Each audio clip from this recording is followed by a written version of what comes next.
everyone, welcome to the Crafty Hen House. My name is Elaine. Today I'm going to show you how to make your own face mask. These face masks that I'm going to show you today have the strings that tie them around instead of the elastic that goes around the ears. We're getting a lot of reports out that our frontliners are wearing those masks for a duration of time, and it's breaking down the back of their ears. So we're going to go back to the old-fashioned way for this video, and this is a very, very easy mask to put together. I have two pieces of fabric. The first is flannel. This piece of flannel is 7 inches tall by 9 inches wide. And I have a piece of cotton. And this is also 7 by 9, the exact same dimensions. What you're going to do is you're going to take both of these fabrics and you're going to sandwich them together. You're going to put the good side down on top of the flannel. Now the flannel is what will be against the face. So you want it to be a very soft fabric, nothing that's going to scrape or leave abrasions. So we're going to go ahead and we're going to take these two pieces of fabric, we're going to sandwich them together, and we're going to sew around the perimeter, leaving about a 2-inch opening at the top around the middle or the bottom so that we can turn this fabric inside out. Now the stitching that I'm using is a straight stitch. I'm not going to go zigzag for this sandwiching, and I'm using it so that there's a 1/4 inch of a width around this outside, and you're just going to go ahead, stitch across the very top, backspace at your corners so that you have some thickness there for when the ties get put on. Go ahead and stitch down the other side.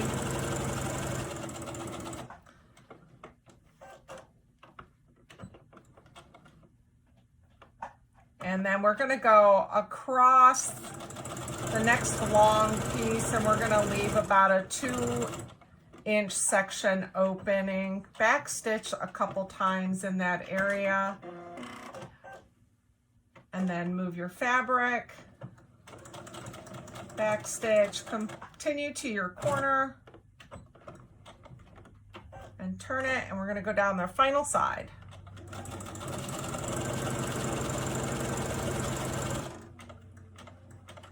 And back stitch your final stitch.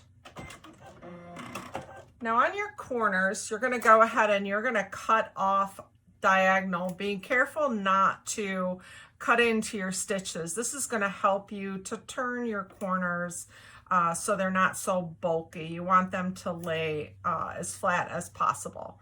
So just a little diagonal cut. Then we're going to go ahead and we're going to find that opening that we created, and we're going to turn the mask inside out.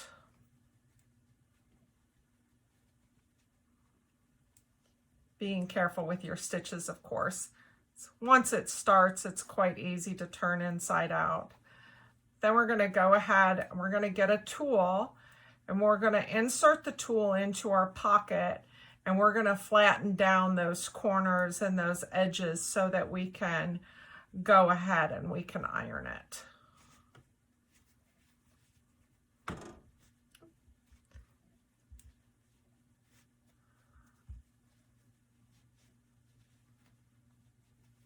Okay.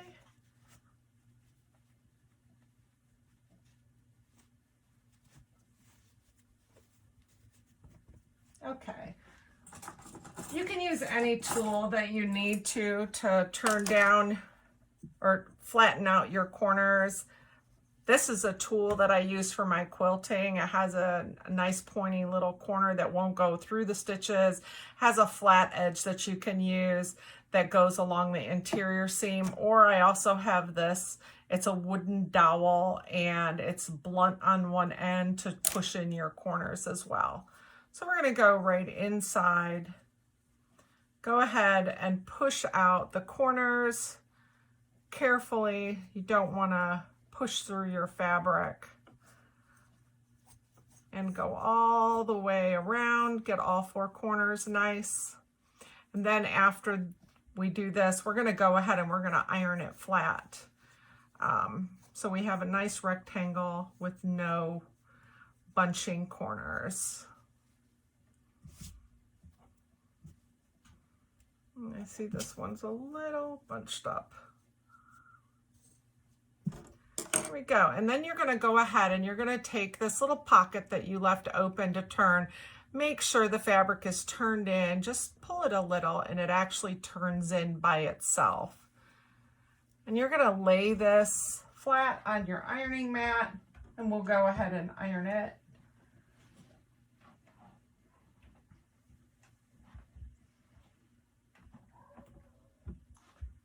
And you have a nice rectangle. Now for what I've used for the tie downs is I've used a bias tape. Now this is double-sided bias tape and there's 4 yards in this packet and it's 1/4 inch. This one's pink and I've used the white. You're gonna cut 2 strips of your bias tape into 40 inches each, one for the top and one for the bottom of the mask. So I've already done that, and you're going to go ahead and fold your bias tape in half and find the center point. And take a little pin, put a pin in your center point to mark it, and then we're going to go ahead and we're going to take our mask. It doesn't matter which side you start from, but we're going to use the long side. And you're going to fold this in half as well. You're going to find the center point and you're going to take your pin and just enter it in that center point. That divides your 40 inches perfectly on either side. You're going to want to lay the bias tape down, and it doesn't matter really what direction the opening of your bias tape faces. It can face into the mask or out. I generally have it facing out, so let me flip this.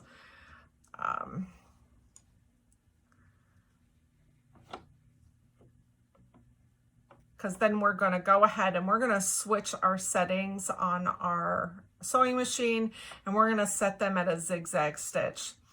I like to set this bias tape in just a little on the edge so I can see the fabric peek over. That means that this, I'll sew it down securely to the face mask.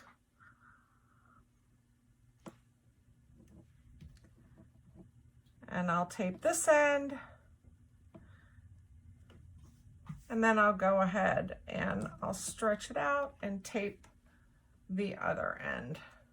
Now, if you don't have 1/4 inch bias tape and you have 3/4 inch or 1/2 inch, that is perfectly fine, whatever you have to use.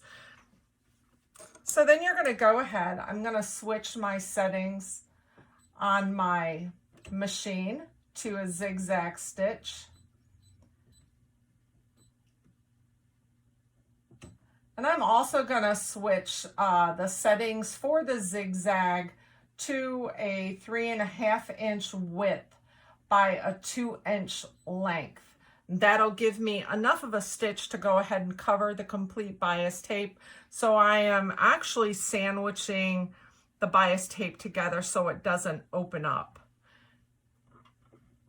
And I'll stick the bias tape a little bit past where the needle comes down. Otherwise, it's so small, the needle will push the bias tape down into between your feed dogs, and it could get clogged in there.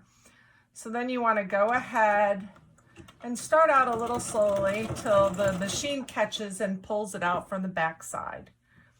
We're going to go ahead and lay this down and then just go right ahead, holding the bias tape as it gets pulled through the machine. And we're going to continue all the way across the top of the mask. And I'll stop here, lift my foot ever so slightly so that my material can get under so it doesn't start cinching up. Pulling my pin.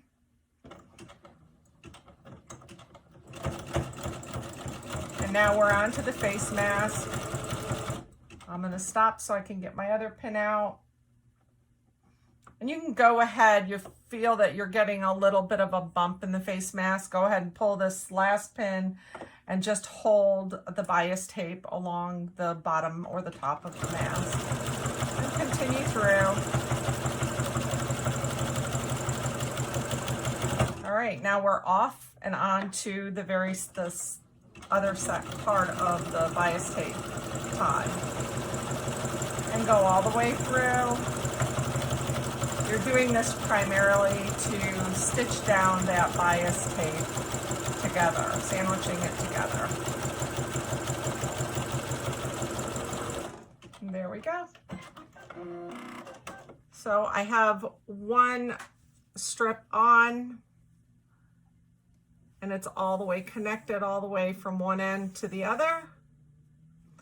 And we're going to go ahead, we're going to do the same process for the other side. Take your bias tape, fold it in half, the 40-inch, find the center point, put your pin in the center point, fold the mask in half and find your center point, and go ahead and put the pin through the center point so you know where the center of the tie is going to be, as well as the mask. And again, I'm going to turn over my bias tape so that the opening faces outwards. That's not important, it's your preference. Go ahead and pin the center point down and pin both of your ends.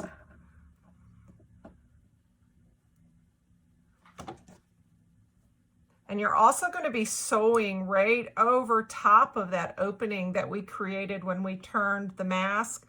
So this zigzag stitch along that bias tape right onto the mask is also going to close up that small pocket that we created so that we could turn the mask. And the second pin. Now we'll go ahead, putting the bias tape slightly in past the needle. Start slowly so that you know you're not sending the bias tape down into under the needle. And go right ahead. Stitch your bias tape close together.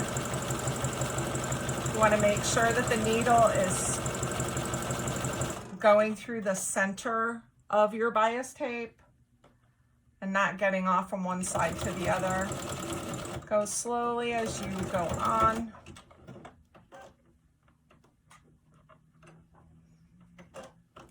Go ahead and remove the center pin.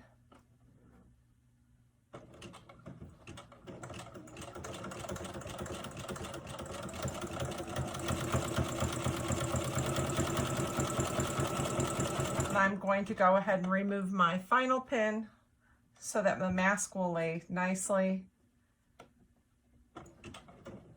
Keeping sure that the distance remains when you're stitching down from the top of the bias tape.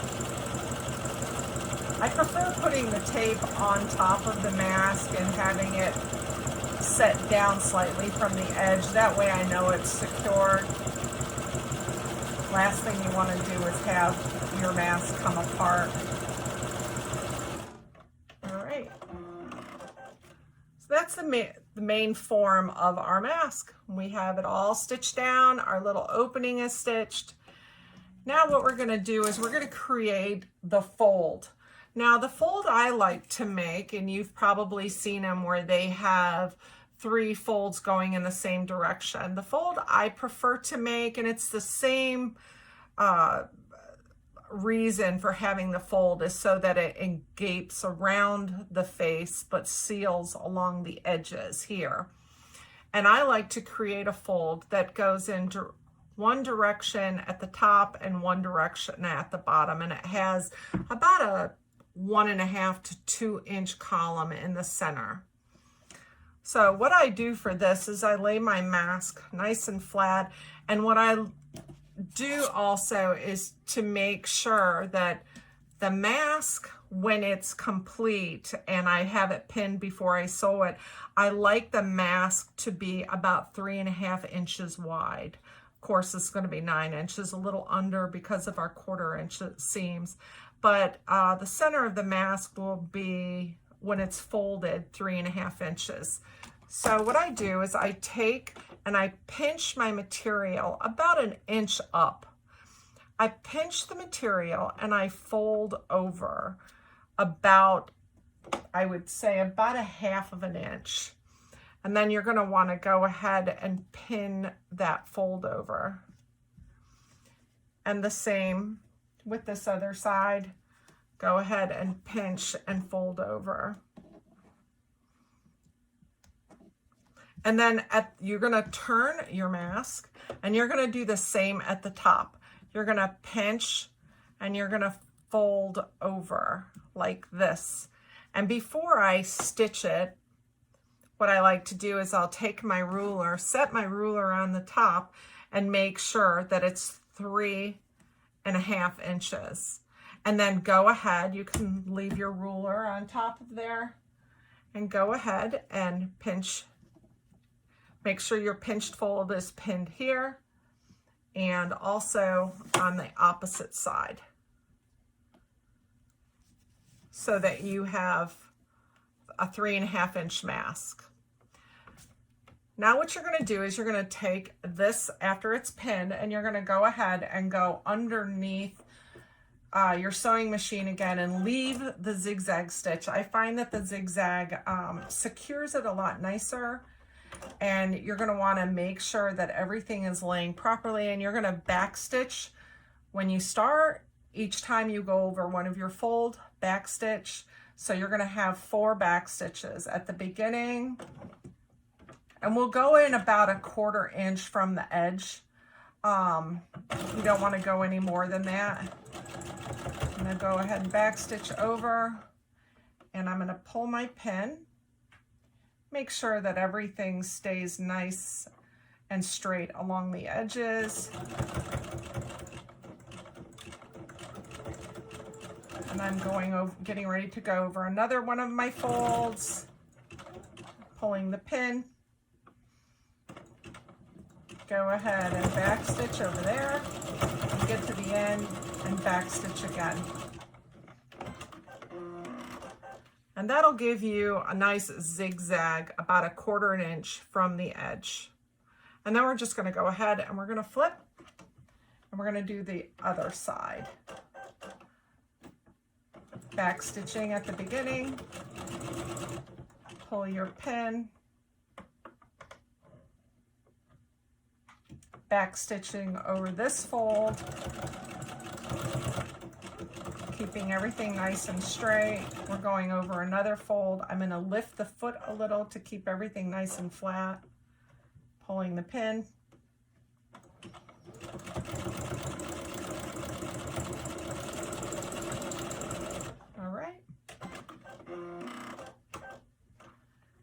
And that is your final face mask.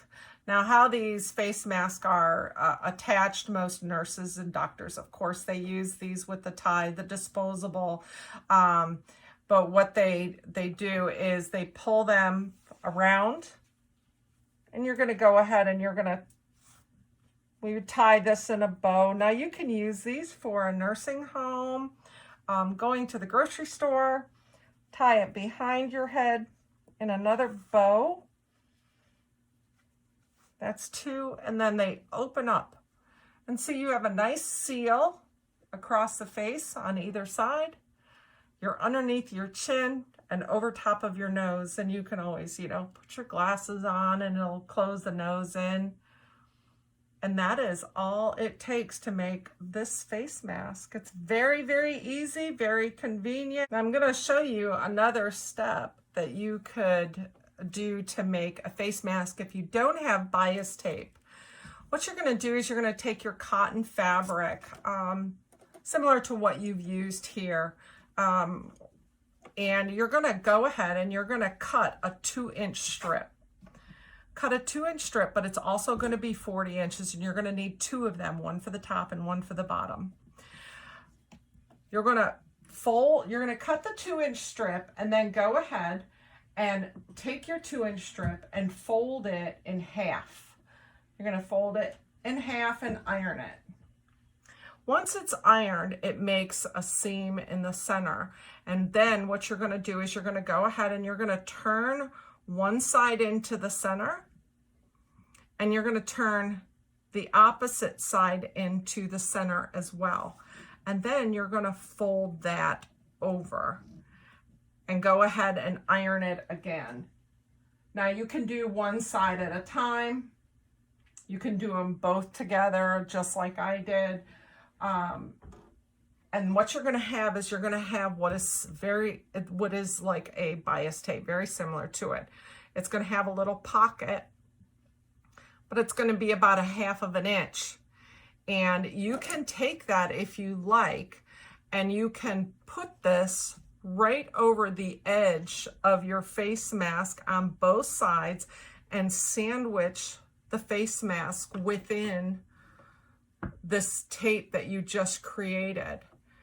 And you're going to sew it together the same way from one end all the way to the next end, and it'll be connected right to the face mask, where with our bias tape, this 1/4 inch isn't big enough to really secure the edge of the face mask, and so we sewed it on the top of it instead of sandwiching it.